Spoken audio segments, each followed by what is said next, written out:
السلام علیکم دوستوں، یہ جو زندگی کے دکھ ہوتے ہیں نا، ضروری ہوتے ہیں۔ یہ ہمیں پھر اسی در پہ لے جاتے ہیں، وہیں اسی رب کے پاس۔ جیسے بچہ چوٹ کھا کے ماں کے پاس بھاگتا ہے نا، بالکل ویسے ہی ہم بلبلاتے ہوئے اللہ کی طرف رجوع کرتے ہیں۔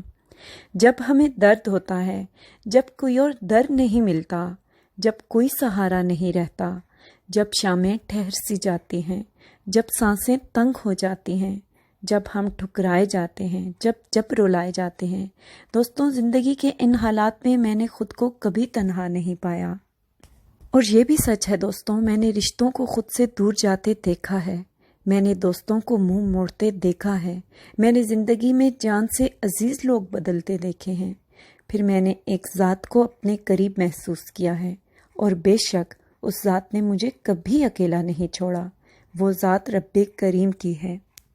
اور یقین کرنا دوستوں، اللہ سے بہترین کوئی دوست نہیں ہے جو ہر وقت موجود رہتا ہے، بلکہ ایسا لگتا ہے کہ منتظر ہوتا ہے۔ کبھی نہیں کہتا کہ اب سب نے ٹھکرا دیا تو میں یاد آ گیا، طے شدہ ملاقات کے وقت کہاں تھے، میں نہیں سن سکتا ابھی، میرے پاس وقت نہیں ہے تمہارے درد سننے کے لیے، میری مانتے ہو جو میں تمہاری مانوں، میری سنتے ہو جو میں تمہاری سنوں، جب میں بلاتا ہوں تم منہ پھیر کے چل پڑتے ہو، میں تو 5 ٹائم بلاتا ہوں، لیکن میرے دوستوں وہ تو کچھ بھی نہیں کہتا، بالکل بھی شکوہ نہیں کرتا، بس سنتا رہتا ہے۔ ہم اپنے جتنے درد سنائیں وہ چپ چاپ سن لیتا ہے، اور ہمیں درد کی دوا بھی دیتا ہے، اور اپنی محبت کی آغوش میں لے کے ہمارے دل اور روح کو سکون سے بھر دیتا ہے، ہمارے ہر زخم کو بھر دیتا ہے، ہماری ہر پریشانی کا حل کر دیتا ہے۔